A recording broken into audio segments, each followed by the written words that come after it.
अभी इधर जो बहुत बड़ा एक dark reality of electric vehicles क्या है बोले तो बहुत सारे लोग हैं। हम लोग इलेक्ट्रिक व्हीकल के ऊपर काम करते हैं। जब उन्होंने खुद का इलेक्ट्रिक व्हीकल ले लो बोले तो एक ही सवाल बोलते हैं उन्होंने। स्प्लेंडर के प्राइस सेगमेंट के साथ अगर एक इलेक्ट्रिक बाइक आ जाती है तो वो बहुत सारे लोग। ओके, एक और क्वेश्चन था मेरा आपसे कि इलेक्ट्रिक व्हीकल खरीदने का राइट टाइम क्या है, कब लोगों को इलेक्ट्रिक स्कूटर खरीदना चाहिए? 30,000 40,000 नहीं गिराते वो गाड़ियों के ऊपर। अभी इलेक्ट्रिक का ले लो। अभी ओला मार्केट को रोल कर रहे। जब उनका मन हो 1,30,000 बोलते, जब उनका मन हो 1,00,000 बोल देते, जब उनका मन हो बढ़ाते गिराते। ऐसा पोल्यूशन किधर हो रहा? अगर चाइना में से आ रहा है, चाइना पे हो रहा, होने दो ना। जब तक हमारा इंडिया में लिथियम माइनिंग हम नहीं करेगा। एक चीज और मैं आपसे पूछना चाहूंगा कि अभी इलेक्ट्रिक कार के मार्केट को लेके आपको क्या कहना है इंडिया में? अभी इंडियन लोगों के हिसाब से अगर इंडिया की बात की तो सबसे अच्छी कार कौन है? आज आप सभी का स्वागत है आज हमारे एक नए वीडियो के सीरीज में, जिसपे हम ईवी पे चर्चा करेंगे। और आज हमारे साथ बने हुए हैं हमारे बहुत ही अच्छे मित्र आदित्य वेणु जी, जो कि इलेक्ट्रिक व्हीकल पे वीडियो बनाते हैं तेलुगु लैंग्वेज में एंड इंग्लिश में। तो आज इनसे बात करेंगे और इलेक्ट्रिक व्हीकल पे चर्चा करेंगे क्या क्या इन्वेशन किया जा सकता है इलेक्ट्रिक व्हीकल में, और अभी के टाइम पे मार्केट में इलेक्ट्रिक व्हीकल पे क्या क्या हो रही हैं। तो आप भी कुछ बताओ कुछ। First of all hi Siddharth, thanks for inviting me. कैसा लग रहा है हिंदी चैनल पे आके? या बहुत अच्छा लग रहा। देखेंगे। मुझे तो उतना फ्लुएंट हिंदी नहीं आता, मगर I will try my level best. Okay, right. तो अभी ईवीज के सेक्टर में आपको क्या लगता है कि क्या इंप्रूवमेंट करना चाहिए इन फ्यूचर, और अभी क्या चल रहा है? अभी तो डेवलपमेंट्स चल रहे हैं। बहुत सारे कंपनियां अभी तक बहुत डेवलप कर दिए, और इन फ्यूचर में बैटरी स्वैपिंग टेक्नोलॉजी आएगा, फास्ट चार्जिंग आएगा। इलेक्ट्रिक कार्स में भी स्वैपिंग टेक्नोलॉजी को चाइना से हम इंस्पिरेशन लेके इधर भी काम कर रहे हैं। अभी तक 1-2 कंपनी इलेक्ट्रिक बस में भी स्वैपिंग स्टेशंस बनाया। सो अभी के टाइम पे इलेक्ट्रिक व्हीकल मेन एडवांटेज है कि चार्जिंग टाइम। एक बैटरी को चार्ज करने में हमको 3 से 4 घंटे मिनिमम लग रहे। वही फ्यूचर में 1 घंटे से अंदर आए तो कंपलसरी 100% इलेक्ट्रिफिकेशन हो जाएगा, ईवी पेनिट्रेशन बढ़ जाएगा। आपके हिसाब से इलेक्ट्रिक स्कूटर्स और इलेक्ट्रिक व्हीकल्स को चार्जिंग टाइम में रिड्यूस किया जा सकता है? या मेरा भी यही विचार है कि इलेक्ट्रिक व्हीकल में जितने भी इलेक्ट्रिक व्हीकल्स अभी अवेलेबल है मार्केट में, जिनको चार्ज करने में टाइम लग जाता है, जिसको लेके लोग अभी इलेक्ट्रिक व्हीकल पे उतना फोकस नहीं कर पाते, और इसीलिए बहुत सारे लोग खरीदते भी नहीं है। गांव क्षेत्र के बात की जाए तो मेरे हिसाब से अगर चार्जिंग टाइम को रिड्यूस की जाए तो लोगों का ट्रस्ट भी जीत सकती है इलेक्ट्रिक व्हीकल, और बहुत सारे लोग खरीदेंगे भी। वही, ये तो सही बात है। मैं एग्जांपल बोल देता हूँ। मेरा रिलेशन में, मेरा फ्रेंडशिप में बहुत सारे लोग हैं। हम लोग इलेक्ट्रिक व्हीकल के ऊपर काम करते हैं। जब उन्होंने खुद का इलेक्ट्रिक व्हीकल ले लो बोले तो एक ही सवाल बोलते हैं उन्होंने, चार्जिंग होने में 3 से 4 घंटे टाइम लगते। कौन वेट करते हैं? पेट्रोल बोले तो 5 मिनट में भर जा सकते। फॉर एग्जाम्पल हमारे एडिटर ही देखो, कल परसों नया गाड़ियाँ खरीदा उन्होंने, इलेक्ट्रिक गाड़ी खरीदो बोले तो अरे चार्जिंग टाइम 4 घंटे लेते हो, मैं पेट्रोल भर लेते, किधर भी घूम लेते। शाइन खरीदा उन्होंने, 90 किलोमीटर माइलेज देता वो। मेरे पास बहुत पैसे है, मैं डालते जाते। ऐसा ये माइंडसेट चेंज होना चाहिए। चेंज होना बोले तो चार्जिंग टाइम रिड्यूस करना चाहिए। इससे बहुत इम्पैक्ट पड़ सकता है लोगों के विचार पे। हाँ, अभी के टाइम पे बहुत सारे कंपनियां ओनली स्कूटर्स मोपेड्स के ऊपर कंसंट्रेट कर रहे। मगर हम जैसा लोग स्कूटर खरीदने को सेकंड प्रायोरिटी देते, first priority will be bike. So बहुत सारे कंपनियां 1,80,000 1.8 लाख के ऊपर अभी इलेक्ट्रिक बाइक्स बेच रहे। उसके अलावा जैसा ओला भी इलेक्ट्रिक बाइक को लॉन्च कर रहे, compulsory damn sure 1.5 lakh 1.6 lakh के ऊपर ही रखते हो। वैसा सेगमेंट भी चाहिए, मगर मिडिल क्लास पीपल को, लो सेगमेंट को थोड़ा लो स्पीड में भी इलेक्ट्रिक गाड़ियाँ, इलेक्ट्रिक बाइक्स अच्छे स्टैंडर्ड्स के साथ TVS, एथर ऐसा कंपनियाँ बाइक्स भी लॉन्च करना। स्प्लेंडर के प्राइस सेगमेंट के साथ अगर एक इलेक्ट्रिक बाइक आ जाती है तो वो बहुत सारे लोग, स्प्लेंडर एक फैमिली सेगमेंट को हो जाता। अभी NS 125 है, शाइन बाइक से। ये पूरा ये क्या है बोले तो माइलेज देने वाले यूथ को टारगेट करना गाड़ियाँ है। सो ऐसा सेगमेंट में भी इलेक्ट्रिक बाइक्स आए तो बहुत सारा पेनिट्रेशन हो जाता, और उसके साथ फास्ट चार्जिंग भी अटैच किया, नहीं तो स्वैपिंग स्टेशन, स्वैपेबल बैटरी से अटैच किया तो 100% अगर मेरी विचार की बात की जाए तो मेरे हिसाब से लगता है कि सबसे पहले तो किसी भी company, electric vehicle bike company को बेसिकली अगर उनका टारगेट सबसे पहले बेसिक रहना चाहिए, क्योंकि लोगों का बेसिक स्तर से ही मतलब ट्रस्ट जीता जा सकता है।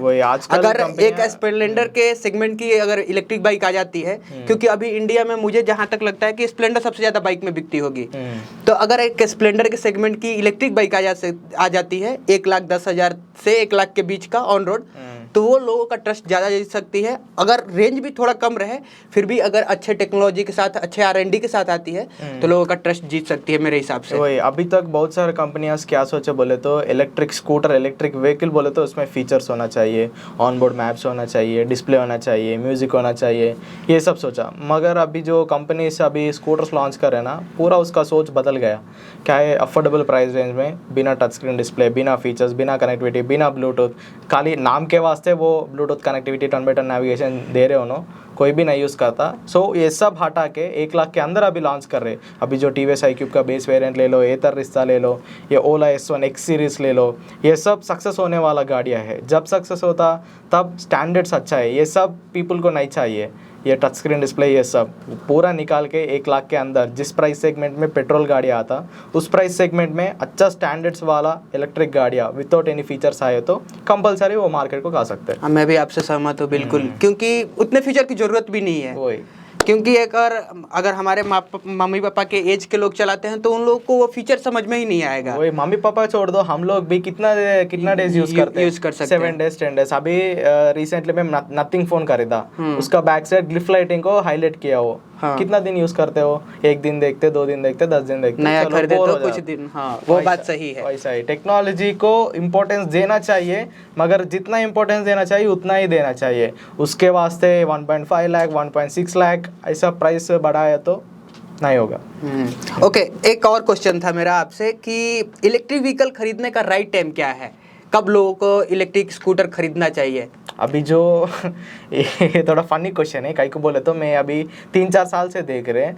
अभी पेट्रोल का एक गाड़ी ले लो, अगर वो गाड़ी 1 लाख में लॉन्च हुआ, वो डिसकंटिन्यू होने तक वही हिसाब, अगर 10,000 बढ़ जाता, नहीं तो एक 3,000 4,000 कम होता, उतना ही होता। मगर कितना भी फेस्टिव सीजन आने दो, कितना भी आने दो, होंडा, यमहा, हीरो, ये सब गाड़ियाँ 30,000 40,000 नहीं गिराते वो गाड़ियों के ऊपर। अभी इलेक्ट्रिक का ले लो, अभी ओला मार्केट को रोल कर रहे। जब उनका मन हो 1,30,000 बोलते, जब उनका मन हो 1 लाख बोल देते, जब उनका मन हो बढ़ाते गिराते। ऐसा मार्केट को ये पूरा शेक कर रहे, एक स्टैंडर्ड लेवल पे नहीं रख रहे हैं लोग। सो उसके वजह से एथर वालों को भी गिराना रहता, विदा को भी गिराना रहता, मतलब कंपटीशन बेसिकली बढ़ जाता है। इधर ये ओला कंपनी का ये थोड़ा बहुत बड़ा दिक्कत है। बहुत कंपनीज को, PR टीम्स को, मार्केटिंग टीम्स को बहुत हेडेक दे रहे हैं। अगर पेट्रोल के सेगमेंट में ये सब नहीं होता, इलेक्ट्रिक में भी ये इनिशियल स्टेज है बोल के उसके पास प्रोडक्शन कैपेसिटी है, टेक्नोलॉजी है, मैन फोर्स है, पैसे है, उसके वास्ते जब उनको लगा गिरा दे रहे, जब उनको लगा उठा दे रहे। ऐसा ये एग्जांपल लेके एक सही टाइम को हम नहीं बोल सकते, जब उन ऑफर्स देता वही सही टाइम है। लेकिन बेसिकली मैं ये पूछ रहा था कि मतलब अभी जितना इन्वेशन आ चुका है इलेक्ट्रिक स्कूटर मार्केट में, क्योंकि इंडिया में जो रूलिंग एक सेगमेंट है वो इलेक्ट्रिक स्कूटर ही है, क्योंकि अभी इलेक्ट्रिक कार उतना रूल नहीं कर पा रही है इंडियन मार्केट में। तो मैं अभी बोल रहा था कि अभी चार्जिंग इंफ्रास्ट्रक्चर या जितने भी इलेक्ट्रिक व्हीकल्स को लेकर परेशानियां आती हैं वो ओवरऑल इंडिया में कवर हो चुकी हैं कि नहीं हुई हैं, मैं इस पे बात कर रहा था। वो भी सही बात है, मगर अभी तो technology we are in the improving stage. Technology अभी हम लेके आ रहे, उसको हम व्हीकल्स में इम्प्लीमेंट कर रहे, वो यूज़र को दे रहे, यूज़र पैसे दे के खरीद रहे। ये तो पेट्रोल के जैसा कंप्लीटेड नहीं है, अभी उसमें प्रॉब्लम्स आता, उनको फेस करना पड़ता, वो कंपनीज़ को बोलना पड़ता। जो कंपनीज़ वो प्रॉब्लम को सुन के वो कस्टमर को भरोसा दे के जो कंप्लेंट्स उन्होंने रेक्टिफाई करता, तब कंपनी स्टेबल रहता, कस्टमर हैप्पी रहता, इंडस्ट्री को भी अच्छा रहता। आजकल जो कंपनीज है ना, गाड़ी बना रहे, बेच दे रहे, यूज़र को कोई भी परेशानी आने दो, कोई भी कंप्लेंट आने दो, सुनने वाला सुन रहे, कोई लोकेशंस में सुन रहे, कोई लोकेशंस में नहीं सुन रहे। कंपनी वाला जाके दिल्ली में बैठता, यूज़र आके तमिलनाडु में बैठता। ऐसा एक स्टैंडर्ड्स नहीं है, एक प्रॉपर चेन नहीं है। वो कंपनीज को भी हम नेगेटिव नहीं बोल सकता, काहे को बोले तो उन्होंने भी नया कंपनी से उनको ये प्रॉब्लम कैसा हैंडल करना वो भी मालूम नहीं है। सो ऐसा अभी electric vehicles industry, electric scooters उतना स्टैंडर्ड नहीं है, स्टैंडर्डाइज नहीं है। मगर अभी खरीदना नहीं खरीदना बोले तो लाखों पीपल रोज खरीद रहे, उसमें 10% 5% पीपल प्रॉब्लम्स फेस कर रहे हैं। उस प्रॉब्लम्स को भी कंपनी रेक्टिफाई करे तो अच्छा रहता। कौन सा टाइम पे खरीदना चाहिए बोले तो अभी खरीद लो। प्रॉब्लम तो मेरे हिसाब से सारी गाड़ियों में आता है। प्रॉब्लम एक पेट्रोल की गाड़ियों में भी आ सकता है, लेकिन सर्विस मेन इंपॉर्टेंट चीज़ हो जाती है। सर्विस अगर टाइम पे दी जाए तो कोई प्रॉब्लम नहीं है, उतना प्रॉब्लम सारी गाड़ियों में आ जाता है। चलिए, एक और सवाल था आपसे कि जितना ये अभी हमारे ईवीज को लेके एक मिसकंसेप्शन बन चुका है कि प्रदूषण ईवी बनने से पहले ही उतना फैला चुकी होती है, तो क्या आपको लगता है कि ऐसा सही है?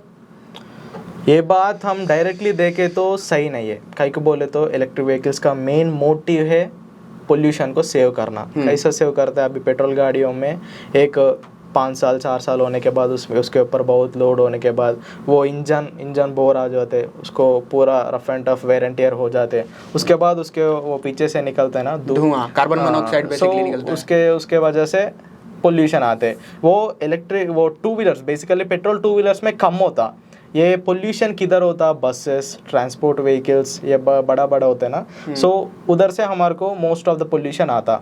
सो उसको रिप्लेस करने से वो पोल्यूशन पूरा खत्म हो जाता। सो उसको रिप्लेस करना बोले तो पहले टू व्हीलर से स्टार्ट करना। पहले टू व्हीलर्स का रेवोल्यूशन आ गया। अभी धीरे धीरे 3 व्हीलर्स का रेवोल्यूशन भी आ रहे। बहुत सारे कंपनियां इलेक्ट्रिक 3 व्हीलर्स भी लॉन्च कर रहे। इलेक्ट्रिक 2 व्हीलर्स को compete करके इलेक्ट्रिक 3 व्हीलर सेल्स भी हो रहे। उसके बाद इलेक्ट्रिक 4 व्हीलर्स, उसके बाद ट्रांसपोर्ट व्हीकल्स आता, बसेस, ट्रक्स। ये पूरा लास्ट फेज है। जब वो बस ट्रक्स पूरा इलेक्ट्रीफाई हो जाता ना, तब पोल्यूशन को हम सेव करते हैं। अभी आपका क्वेश्चन है कि इलेक्ट्रिक व्हीकल बनने से पहले ही पोल्यूशन करके आ रहे बोल रहे हैं। अभी पोल्यूशन किधर होता? लिथियम माइनिंग में होता। अभी तक इंडिया में लिथियम माइनिंग हम स्टार्ट नहीं किए। अगर मेरा पॉइंट ऑफ व्यू देखे तो पोल्यूशन किधर हो रहा? अगर चाइना में से आ रहा है, चाइना पे हो रहा, होने दो ना। जब तक हमारा इंडिया में लिथियम माइनिंग हम नहीं करेगा तब तक हमको तो पोल्यूशन तो नहीं है। ये थोड़ा कंट्रोवर्शियल बात हो जाता अगर बहुत जूम करके देखे तो। मगर मेरा हिसाब है कि चाइना में हो रहा, ताइवान में हो रहा, उधर से हम पैसे दे के इम्पोर्ट कर रहे। कहीं को बोले तो हमारे को टेक्नोलॉजी नहीं है। जब इंडिया में माइनिंग होता, अब ये बात बोलो, मैं अग्री करते हैं। अभी तक हम लिथियम माइनिंग नहीं कर रहे, पोल्यूशन नहीं हो रहा है। मेरे हिसाब से जहाँ तक मैंने देखा था 1-2 पॉडकास्ट, अभी हाल ही फिलहाल में मैंने तरुण मेहता जी का भी पॉडकास्ट देखा, तो उन्होंने एक रिपोर्ट निकाला था जिसमें बताया उन्होंने कि प्रदूषण फैलाने के बावजूद भी इलेक्ट्रिक व्हीकल बहुत ही कम प्रदूषण रोड पे फैलाती है। जो ये बसेस, हेवी ट्रक्स जो पोल्यूशन प्रोड्यूस कर रहे हैं, उससे कंपेयर करें तो ये बहुत मिनिमल है। और एक और मुझे जहाँ तक लगता है, मैं पर्सनली इसे बहुत रिलेट करता हूँ कि जो लिथियम माइनिंग होता है वो तो मान के चलिए लिथियम के जहाँ पे मिलता है भंडार वहाँ पे होता है, तो वहाँ आसपास में तो उतने गांव नहीं होते। नहीं, वैसे हम नहीं सोच सकते। उधर होते, उसका इम्पैक्ट भी ओवरऑल इंडिया रहते। वो तो बहुत बड़ा टॉपिक है। होता है पोल्यूशन, तो कंट्रोवर्शियल है, लेकिन पोल्यूशन तो होते, मगर पेट्रोल से और डीजल से कंपेयर करें तो थोड़ा कम। लेकिन मैं आपके बात से अभी एग्री हूँ कि चाइना में लिथियम एक्सपोर्ट हो रहा है तो वहाँ पे प्रदूषण हो रहा है, जैसा हम सेटिस्फाई होने। एक चीज़ और मैं आपसे पूछना चाहूँगा कि अभी इलेक्ट्रिक कार के मार्केट को लेके आपको क्या कहना है इंडिया में बेसिकली? अभी जो इलेक्ट्रिक मार्केट को एक वर्ड में डिफाइन करे तो एक्सपेंसिव। कंपेयर टू वही वेरिएंट वाला पेट्रोल गाड़ियाँ, डीजल गाड़ियाँ, सीएनजी गाड़ियाँ को कंपेयर करें तो पेट्रोल का एक 3-4 लाख महंगा है। कहीं को बोले तो बैटरी कंपनी से the main reason is battery, we are importing the cells, so the manufacturing cost is going up, so the price should be. So अभी तक तो यही है उसका मेन डिसएडवांटेज। मगर सो डिसएडवांटेज होने के बावजूद भी people are buying the electric cars. So अभी रिवोल्यूशन हो रहा, जितना इलेक्ट्रिक 2 व्हीलर्स में रेवोल्यूशन आया है, जितना स्टैंडर्डाइज्ड कंपनीज सोच रहे, उतना अभी इलेक्ट्रिक कार्स कंपनीज को सोचने के लिए थोड़ा टाइम लगता। कंपनीज पूरा प्रीमियम कार्स 40 लाख 50 लाख 60 लाख के ऊपर कॉन्सेंट्रेट करना, काहे को बोले तो वही प्राइस सेगमेंट में ये पूरा लिथियम बैटरी को देना उधर ही पॉसिबल होगा। 10 लाख 15 लाख के नीचे लिथियम बैटरी लगा के वो पूरा लगा के देना तो थोड़ा मुश्किल है, मगर डाउन द लाइन जब इंडिया में लिथियम माइनिंग होगा, इंडिया में लिथियम आयन बैटरीज बनेगा, तब हम 15 लाख के अंदर एक्सपेक्ट कर सकते हैं। इधर मेन बात प्राइस ही है, अगर प्राइस कम है तो लोगों खरीदता, प्राइस बड़ा है तो ओनली सेट ऑफ ऑडियंस खरीदता। आपके बात से एग्री हूँ, क्योंकि उसी सेगमेंट में एक्सपेरिमेंट भी किया जा सकता है। नहीं तो अगर चाइना मार्केट की बात की है तो आज से तकरीबन 5 साल पहले ही चाइना मार्केट ईवीज के मामले में बहुत आगे बढ़ चुका था। लेकिन उनका जो बैटरी का लाइफ एंड व्हीकल का लाइफ की बात की है तो वो 3 से 4 ही साल की होती थी। और जब भी कोई एक इलेक्ट्रिक कार या कोई भी कार खरीदेगा तो 3 से 4 साल के लिए नहीं खरीदेगा, उससे ज़्यादा के लिए खरीदेगा। तो मैं आपके बात से एग्री हूँ। अब मैं आपसे ये पूछना चाहूँगा कि टेस्ला इंडिया क्यों नहीं आ रही है, ऐसा क्या रीजन है? वैसे तो गवर्नमेंट के पॉलिसी के बारे में सबको पता है, लेकिन अभी रिसेंटली एलोन मस्क ने एक ट्वीट करा कि हम भारत आ रहे हैं, लेकिन फिर वही कुछ दिनों बाद करते हैं कि हम भारत नहीं आएंगे, अगले साल या इस साल के लास्ट में आएंगे। तो क्या एलोन मस्क के दिमाग में ऐसा चल रहा है? वो इसके पीछे बहुत बड़ा कारण नहीं है, वेरी सिंपल बात है। अभी रिसेंटली जो गवर्नमेंट है एक ईवी पॉलिसी को निकाल के अभी फॉरेन कंट्रीज से इलेक्ट्रिक कार ये इंपोर्ट कर सकते हैं, मगर एक कंडीशन लगाया 3 साल के बाद, उन्होंने 3 साल 5 साल के बाद इधर फैक्ट्री लगाना रहेगा। ये बात उन्होंने काले ऐसा बोल दिया, मगर इधर कितना कार्स इंपोर्ट कर सकते हैं, उसका प्राइस क्या है, उसके ऊपर टैक्स क्या गिरेगा, ये मैन्युफैक्चरिंग बोले तो उसका सही मीनिंग क्या है। मैन्युफैक्चरिंग बोले तो पूरा पार्ट्स इधर इंपोर्ट करके इधर असेंबलिंग करना, उसको भी हम मैन्युफैक्चरिंग ही बोलते हैं। बहुत सारा मीनिंग्स आता। वो मैन्युफैक्चरिंग क्या है, गवर्नमेंट की तरफ से क्या सपोर्ट मिलता है उन कंपनीज को, वो टर्म्स एंड कंडीशंस क्या है, वो सब नहीं डिफाइन करे इंडियन गवर्नमेंट। सो इसके लिए ही रिसेंटली ये जो इन्वेस्टर्स रहते हैं ना, ये गवर्नमेंट इन्वेस्टर्स के साथ पूरा एक मीटिंग रख के within 3 months, so they said that they are going to release a new policy with all the guidelines so that they can encourage all the investments from the foreign companies इधर। और एक बात क्या आते, अभी foreign से हम investments पूरा एक्सेप्ट कर रहे हैं, उसमें चाइना भी आता। सो बॉर्डर कंट्रीज जो है उस बॉर्डर कंट्रीज को इन लोग सेपरेट एक पॉलिसी रखना पड़ता। कहीं को बोले तो अगर चांस दिए तो चाइना पूरा गिर जाता, इंडिया में मार्केट को खा जाता। कहीं को बोले तो उनके पास मैन्युफैक्चरिंग कैपेसिटी है, उनके पास पैसे है, उनको इंडियन मार्केट को खाना एक ही दिमाग में रहता। सो उसके लिए वो बॉर्डर कंट्रीज जो है, बॉर्डर कंट्रीज बोले तो बांग्लादेश आता, पाकिस्तान आता, चाइना आता। सो ये बांग्लादेश पाकिस्तान तो कुछ भी नहीं कर सकते। चाइना के लिए डायरेक्ट चाइना वर्ड मत बोल के बॉर्डर कंट्रीज के लिए और एक सेपरेट पॉलिसी बना रहे। सो उसके लिए ये थोड़ा डिले हुआ है, नहीं तो टेस्ला आने को कुछ मेन रीजंस तो नहीं है, यही मेन रीज़न है। वो पॉलिसी को इन लोग थोड़ा डिफाइन करके थोड़ा अच्छा लिख दे के अगर रिलीज़ करे तो जो कंपनीज़ को अच्छा रहे तो वो आ जाता, जो कंपनीज़ को नहीं प्रॉफिट्स नहीं होता बोले तो उन्हें रुक जाता। ये जो बॉर्डर कंट्रीज डाला गया है वो बहुत अच्छे तरीके से डाला गया है, क्योंकि उसका तो मेन टारगेट चाइना ही है। अभी एक टेस्ला के लिए देखे तो इधर चाइना से पूरा कंपनी से आ जाता। अभी BYD एक आया, उन्होंने भी धीरे धीरे रिवोल्यूशन कर रहा। अभी 3 कार 4 कार्स लॉन्च किए। अभी बजट में 7 लाख 7.5 लाख में एक कार इधर गिरा तो टाटा का क्या हाल होगा, महिंद्रा का क्या हाल होगा। जो इंडियन प्लेयर्स है वो ये पूरा दिमाग में रख के इंडियन गवर्नमेंट को, पूरा इन्वेस्टर्स को बिठा के क्या कर सकते, कैसे कर सकते, चाइना को कैसा रोक सकते। अभी चाइना को एक्सेप्ट किए तो, अभी इलॉन मस्क को एक्सेप्ट किए तो पूरा को एक्सेप्ट करना पड़ता। सो इसके लिए थोड़ा पॉलिसीज बन रहे, थोड़ा टाइम लगता। टाइम लगने के बावजूद भी टेस्ला आता इंडिया को, मगर थोड़ा टाइम लगेगा। लेकिन आपका जो बात था और गवर्नमेंट का जो बात था वो जो नेबर कंट्रीज वाला, वो काफ़ी अच्छे तरीके से डिफाइन किया गया है। क्योंकि पाकिस्तान के पास तो खाने के पैसे नहीं है, तो वो इलेक्ट्रिक गाड़ियाँ क्या बनाएगी। जो फॉर्च्यूनर हमारे यहाँ लगभग 30 से 35 लाख की मिल जाती हैं, वहाँ पे 3 करोड़ की मिलती है। तो ये अच्छा काम किया गया है गवर्नमेंट की तरफ से। लेकिन ऐसा क्या लगता है आपको कि चाइना ऐसा क्या कर रहा है कि टेस्ला को भी बीट करने का क्षमता रख रहा है? क्योंकि बेसिकली देखा जाए तो पिछले साल BYD ने टेस्ला को लमसम बीट ही कर दिया है सेल्स के मामले में। तो ऐसा क्या कर रहा है वो? क्या है बोले तो अभी टाटा है, for example Tata Indian company है। टाटा इंडिया में कुछ भी कर सकते हैं। कई को बोले तो इधर उनका मैन्युफैक्चरिंग कैपेसिटी है, प्रोडक्शन कैपेसिटी है, उनके पास स्पेयर पार्ट्स है, बहुत सारा कंपोनेंट्स का वेंडर्स है, उसका पूरा इधर फैला हुआ है। गवर्नमेंट भी सपोर्ट करते हैं। सेम वैसा ही चाइना में। मगर अभी EV रिवॉल्यूशन इंडिया में फ्रॉम पास्ट 5 ईयर से हो रहा है, उधर 20 ईयर से हो रहा है. सो 20 ईयर से गवर्नमेंट इलेक्ट्रिक व्हीकल कंपनीज को इंसेंटिव्स दे रहा है, स्कीम्स दे रहा है, पॉलिसीज उन्होंने लगाए हैं. सो उधर 20 ईयर्स वो अहेड है इंडिया से, चाइना वाले. सो उसके लिए अभी इंडिया में टाटा कार 8.5 lakhs में टाटा टियागो लॉन्च किया. सो इंडिया में अभी लॉन्च किया. ऐसा टियागो जैसा कार चाइना में 20 ईयर्स बैक ही लॉन्च हुआ. सो उसके लिए उधर का कंपनीज जो चाइना में फैला हुआ है क्या भी कर सकते हैं. सो अभी चाइना के अलावा अभी टाटा कंपनी इंडिया में ही बेच रहे. अभी चाइना वाले क्या कर रहे हैं, वो चाइना से दूसरा कंट्रीज को भी एक्सपोर्ट कर रहे हैं. यूएस को जा रहे, यूके को जा रहे, ऑस्ट्रेलिया को जा रहे. सो इसके लिए उनको उतना बड़ा सेल्स वॉल्यूम आ रहा. वो कंपोनेंट उन्होंने इधर 10 रुपये पे बना तो उधर 1 रुपये में बन जाता. So cost is the main strongness और main advantage of the China.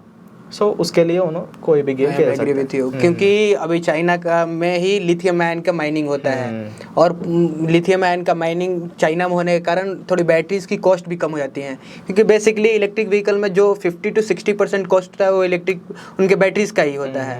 इसके कारण सस्ती हो सकती हैं. बैटरी के अलावा भी उनके पास बहुत बड़ा बड़ा प्रोडक्शन कैपेसिटीज रहता. इसके लिए एक कंपोनेंट का कॉस्ट भी उनको कम में आ जाता. वैसे अभी रिसेंटली एक Xiaomi SU7 लॉन्च हुई है, वो कैसी आपको कार लगती है? कुछ खास नहीं बोल सकता मैं. ठीक ठाक कार है, टेक्नोलॉजी के हिसाब से उन्होंने बनाया, कॉपी करके ही बनाया उन्होंने. मगर चाइना वालों को कॉपी करने में कुछ शर्म नहीं लगता. So nothing to comment on that. जब इंडिया को आएगा तब देखेंगे. अभी इंडियन लोगों के हिसाब से अगर इंडिया की बात की तो सबसे अच्छी कार कौन है? अभी तो कार्स में उतना ऑप्शंस नहीं है. फिर भी जितने ऑप्शन है उतने में ही एक क्या है ऑप्शंस, टाटा वाले कार ही है. जिनको वो बजट रहता ना, उस बजट में वही कार से only one and only option ही है. अगर आपको 10 लाख के अंदर कार चाहिए तो टाटा टियागो EV, 10 लाख के ऊपर चाहिए तो पंच EV, 15 लाख के ऊपर चाहिए तो नेक्सॉन EV. उसके ऊपर चले जाओ MG ZS EV. अगर आप थोड़ा रिच है, आपका वाइफ के लिए, आपका बेटा के लिए कार खरीदना बोले तो कॉमेट है. नहीं, आपके पास 40 लाख के ऊपर पैसे है, आयोनिक 5. 50 लाख के ऊपर है किया EV6, उसके 1 करोड़ के ऊपर है BMW मर्सिडीज. हो गया. ठीक है. ओके. अभी लोगों की बहुत सारे लोगों का गलत फैमिली बना हुआ है कि इलेक्ट्रिक व्हीकल की जो बैटरीज होती हैं इनका लाइफ अच्छा नहीं होता. कंपनी तो वैसे बहुत सारी कंपनियां 3 साल की वारंटी देती हैं, ऑफर करती हैं. एक ओला को छोड़ दिया जाए तो, क्योंकि उन्होंने 8 साल का वारंटी ऑफर करने लगा है और विदाउट एनी कॉस्ट. तो आपको क्या लगता है कि 3 साल में बैटरियाँ खराब हो जाती हैं?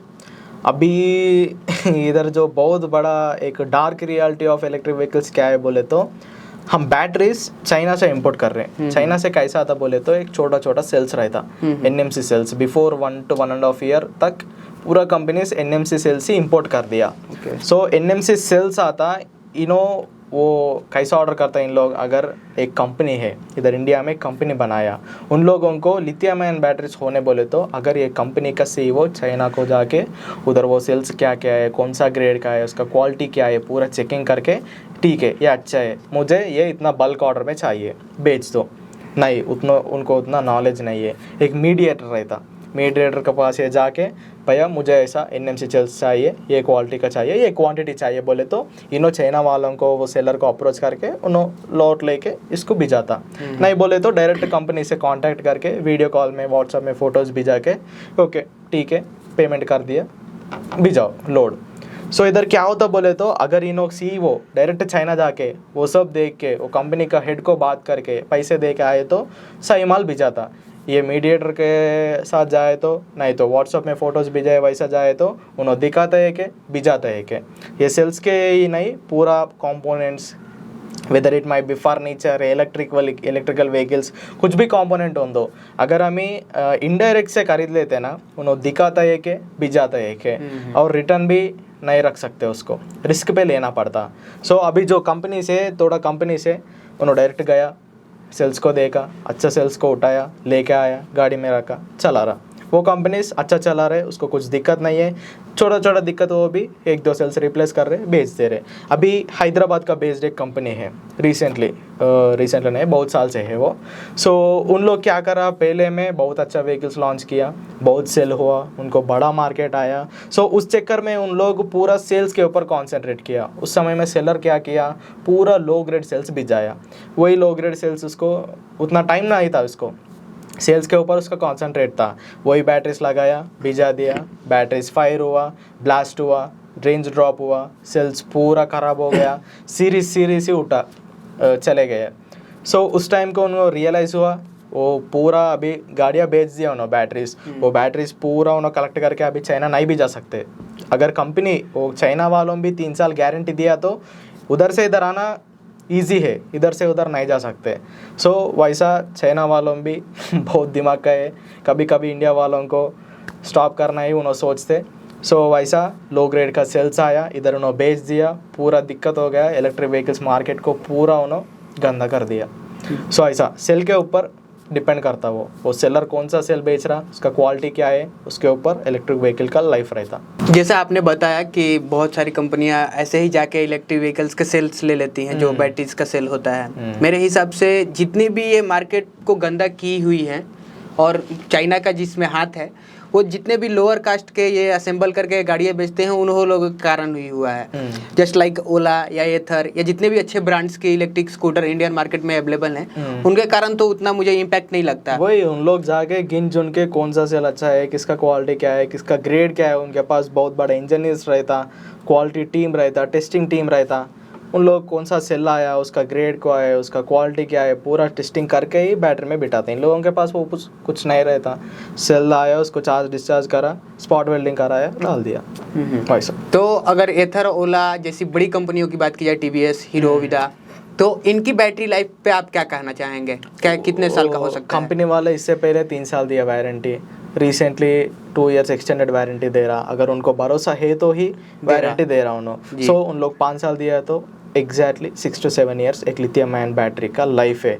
यूजुअली 10 ईयर्स रहता, मगर इंडियन पीपल का यूसेज से कंपलसरी 6 ईयर्स। अच्छा ग्रेड का सेल यूज़ किया तो 6 to 7 ईयर्स ईजिली आ जाता। ये बात बिल्कुल ही आपने अच्छा कहा, क्योंकि कंपनी तो ऐसे नॉर्मली 3 साल का दे रही है, एक्सटेंडेड वारंटी 2 साल का दे रही है, तो उसे कंफर्म है कि 2 साल तक बैटरी पे कुछ नहीं होने वाला, तभी तो वो दे रही है। नहीं तो कोई भी कंपनी विदाउट मतलब टेंशन के पैसा क्यों खर्चा करना चाहिए? इसके पीछे भी एक बहुत बड़ा स्कैम चल रहा है। क्या है बोले तो आजकल ओला का कंपनी 8 इयर्स वारंटी दे रहे हैं, मगर 8 इयर्स होने के बाद अगर 7th ईयर में आपको कुछ इश्यू आया, कंपलसरी उन्होंने कोई तो भी रीज़न बता के आपका वारंटी टर्मिनेट कर देगा। सो इसके लिए आप इलेक्ट्रिक व्हीकल को बहुत ध्यान से देखिए, और लोकल मैकेनिक से नहीं, लोकल सर्विस सेंटर पे किस दिन तक वो इलेक्ट्रिक व्हीकल का बैटरी वारंटी में रहता ना, उस दिन तक खाली वो व्हीकल का सर्विस सेंटर पे ही जाके, ऑथोराइज सर्विस सेंटर पे जाके उधर ही व्हीकल को खुलवाना, नहीं तो व्हीकल का बॉडी बाहर खुला तो आपका वारंटी वॉइड हो जाएगा। सो कंपनी 5 इयर्स दे रहे, 8 इयर्स दे रहे बोल के हम कैसा तो भी यूज़ करके क्या भी करके मॉडिफिकेशंस करे, किधर भी वो पार्ट चले गए बोले तो बाहर से डाल दिया, नहीं तो बाहर से खुलवा दिया, उसको मॉडिफिकेशंस करे, हैंडल को टूट गए बोले तो आफ्टर मार्केट हैंडल डाल दिए। ये सब इलेक्ट्रिक व्हीकल को पीछे से सामने तक पूरा अटैच रहता, पूरा वायर्स। सो किधर तो भी उन लोगों को एक भी दिखाना, वारंटी वॉइड कर देता, पैसा करना, पे करना, बैटरी लेना। लेकिन मेरा जहाँ तक सोचना है, लोगों के साथ भी तो बड़ा स्कैम कर रही है ना ओला, क्योंकि उनके इलेक्ट्रिक स्कूटर हर महीने तकरीबन 30,000 से ज़्यादा बिकते हैं, और सर्विस के नाम पे कुछ नहीं है। वही बहुत कुछ सिटीज़ में तो थोड़ा सर्विस अच्छा होगा, क्योंकि बहुत सारे सब्सक्राइबर बताते हैं, लेकिन अभी भी ऐसे बहुत सिटीज़ है जहाँ पे सर्विस बिल्कुल भी अच्छा नहीं है। तो कोई भी अगर एक इलेक्ट्रिक स्कूटर खरीदता है तो पैसे को बचाने के लिए खरीदता है। वही ये सब पूरा गोलमाल है। सेल्स के हिसाब से 8 इयर्स वारंटी बोल दे रहा, बेच दे रहा, सर्विस नहीं है, कुछ नहीं है। अगर सर्विस नहीं बोले तो यूज़र क्या करता है, थर्ड पार्टी के पास जाके व्हीकल खुलवा के क्या छोटा छोटा प्रॉब्लम है तो रेक्टिफाई कर लेते हैं। सो उसके साथ 7th ईयर में उसको बैटरी इशू आया तो terminate, no battery warranty claims. फिर भी 7 साल तक अच्छा है, चल बन सकता है लेकिन जो कहा जाए वो दिया जाए, 8 साल तक कहना तो देना। चलिए यहीं पर हम लोग बात को अपना ख़त्म करते हैं, फिर आगे आएंगे और आगे फिर बात करेंगे इलेक्ट्रिक व्हीकल के बारे में बहुत जल्दी। कमेंट में ज़रूर बताइएगा कि आपको क्या अच्छा लगा इस वीडियो में, और अगला आपका क्या क्वेश्चन है जो कि आदित्य जी से पूछना चाहिए, और मेरा भी उस पर क्या विचार रहना चाहिए। चलिए यहीं पर वीडियो को समाप्त करते हैं। वीडियो अच्छा लगा तो वीडियो को लाइक कर दीजिएगा, चैनल को सब्सक्राइब भी कर लीजिएगा ऐसे ही पॉडकास्ट के लिए। तब तक के लिए गो ग्रीन गो इलेक्ट्रिक।